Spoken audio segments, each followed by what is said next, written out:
안녕하세요. 미가야가 아합의 죽음을 예언합니다. 오늘 본문은 열왕기상 22장 13절에서 28절입니다. 13절. 미가야를 부르러 갔던 사람이 미가야에게 말했습니다. 보시오, 다른 예언자들은 다 한결같이 왕을 격려하고 있습니다. 그러니 당신도 그들과 같이 말하고 격려해 주시오. 미가야를 부르러 갔던 사람의 예언에 대한 생각은 세속적이며 이교적인 것이었습니다. 정책이 먼저이고 예언이 나중이 아닙니다. 도리어 예언이 정책의 방향을 가늠하고 현실 정책의 문제를 지적해주고 교정해주는 것으로 나타나야 하는 것입니다. 이러한 예언을 따를 경우 일시적으로는 괴로울 수 있으나 장기적으로는 좋은 결과를 가져오게 됩니다. 15절. 미가야가 도착하자 왕이 그에게 물었습니다. 미가야야, 우리가 길르앗 라못에서 전쟁을 일으켜도 되겠느냐 안 되겠느냐? 미가야가 대답했습니다. 가서 승리하십시오. 여호와께서 그 성을 왕의 손에 주실 것입니다. 미가야가 관변 선지자들이 말한 동일한 내용을 말한 것은 나쁜 일만 예언한다고 하는 아합 왕의 의표를 찌름으로써 곧 이어질 자신의 바른 예언에 관심을 집중하게 하며 다른 한편으로는 아합 왕이 하나님의 뜻을 알려고 하기보다 거짓 선지자들을 내세워 자신의 뜻을 억지로 관철시키려는 행위를 조롱하고 비판하려는 의도에서 했던 대답이었을 것입니다. 이러한 미가야의 의도는 그가 대답하는 태도나 어조 등을 통해 명백히 드러났을 것입니다. 17절. 그러자 미가야가 대답했습니다. 내가 보니 온 이스라엘이 목자 없는 양처럼 산 위에 흩어져 있습니다.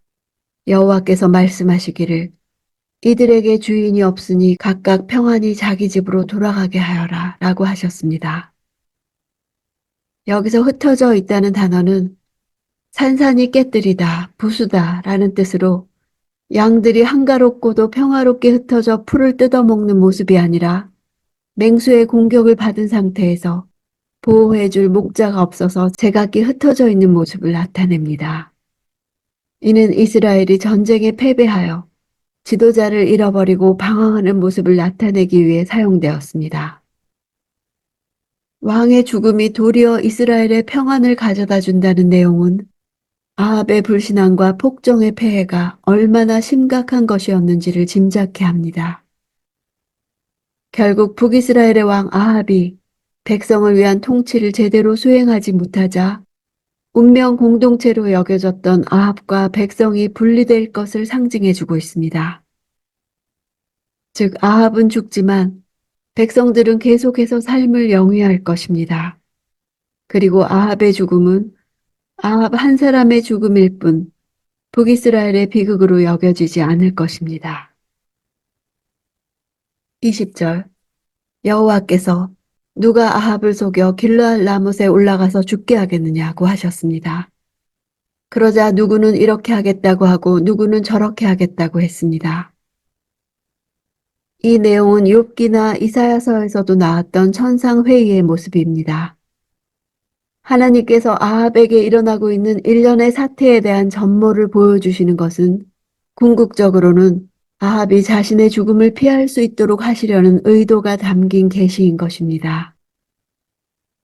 아합이 계속해서 하나님의 말씀을 멸시하여 길르앗 라못에 올라갈 경우 죽음에 처해진다는 사실과 온 우주에서 일어나는 모든 일들이 하나님의 주권과 영향력 아래 있음을 강조하는 계시로 이해할 수 있습니다. 결국 이러한 말씀을 들은 아합이 길르앗 라못으로 올라가느냐 마느냐는 하나님의 심판을 두려워하느냐 그렇지 않느냐, 하나님의 말씀의 신실하심과 하나님의 전능하심을 인정하느냐 그렇지 않느냐를 드러내는 시금석이 되는 것이었습니다. 21절. 그때 한 영이 앞으로 나오더니 여호와 앞에 서서 말했습니다. 제가 그를 속이겠습니다. 한 영은 정관사가 붙어 그 영으로도 번역될 수 있어 사탄을 가리킵니다. 사탄은 본래부터 속이는 자이며 불순종의 아들들 가운데 역사하여 악인들이 하나님의 뜻을 받지도 행치도 못하도록 거짓으로 그들을 길들입니다. 믿는 사람들조차 미혹하여 죄짓게 하고 하나님을 떠나게 만듭니다. 여호와 앞에 서서 말하는 것은 사탄조차도 크나큰 섭리 가운데 하나님께서 당신의 뜻을 이루는 도구로 사용하신다는 것을 알 수 있습니다. 속인다는 것이 사탄의 전략 전술임을 보여줍니다. 23절. 그러니 지금 보십시오. 여호와께서 왕의 모든 예언자들의 입에 거짓말하는 영을 불어넣으신 것입니다. 여호와께서 왕에게 재앙을 내릴 작정을 하셨습니다. 환상 중에 본 천상회의에 대한 미가야의 해석이 주어집니다. 그러니 지금 보십시오라고 현재의 상황에 대해 보다 정확하게 이해할 수 있도록 말하는 것입니다. 여호와께서 범죄를 조장하거나 아합을 고의적으로 멸망토록 했다는 의미가 아니라 이 세상의 모든 악조차 하나님의 주권과 허용 아래서 일어남을 보여주는 것입니다. 여호와께서 왕에게 재앙을 내릴 작정을 하셨다고 미가야를 통해 말씀하시는 것은 이 재난이 숙명적이고 불가항력적인 것임을 전달하기 위한 것이 아니라 이러한 파멸의 길로 가고 있는 아합으로 하여금 지금이라도 회개하고 그 행동을 돌이키도록 하기 위한 것입니다. 24절. 그러자 그나아나의 아들 시드기야가 가까이 와서 미가야의 뺨을 때리며 말했습니다. 여호와의 영이 나를 떠나 어떻게 내게로 가서 말씀하셨느냐. 시드기야가 취한 폭력의 대응 방식은 도리어 그가 말한 예언이 하나님으로부터 오지 않은 거짓된 것임을 자기 스스로 입증한 것이나 다름없었습니다. 뺨을 때리는 행위는 상대방에게 극도의 모욕을 주는 행위입니다.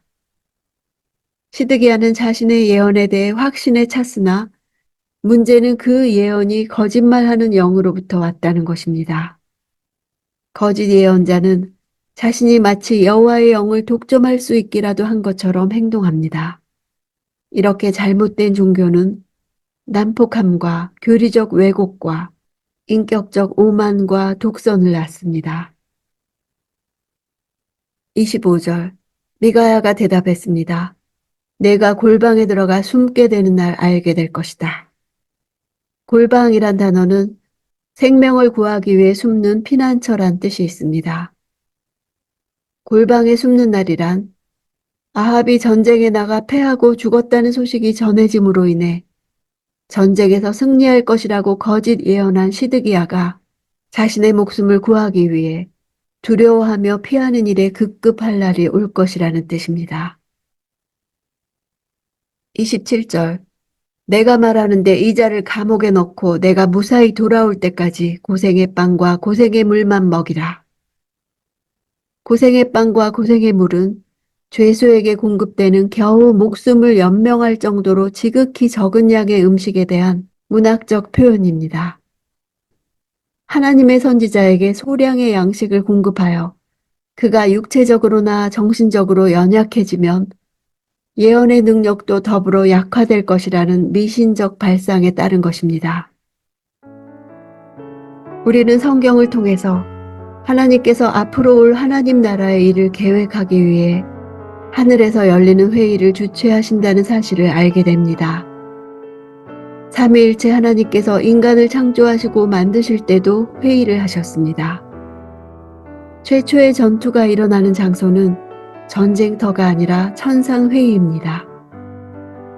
승리를 위해 전쟁터로 출전하기 전에 바로 이 회의에서 먼저 하나님의 뜻을 물어야 합니다.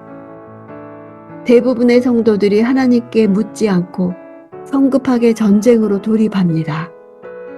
그럴 때 패배와 혼동과 사탄의 세력으로부터 격렬한 반발을 겪게 되고 치명적인 실수를 하게 됩니다. 나는 하늘이 열려 있는 것을 보았습니다. 흰 말이 있고 그 위에 탄 사람이 있는데 그의 이름은 충성과 진실입니다. 그는 공의로 심판하고 싸우시는 분입니다. 계시록 19장 11절에서처럼 가장 먼저 하늘이 열린 것을 보아야 합니다.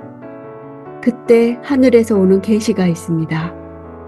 충성과 진실이신 예수님이 공의로 심판하고 싸우십니다.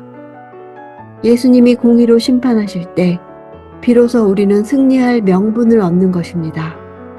그래서 우리는 하나님이 내 마음의 동기와 의도를 판단하시도록 지속적으로 내어드려야 합니다. 그럴 때 예수님의 승리가 내 승리가 되는 것입니다. 하나님 나라가 이 땅에 임하는 것입니다.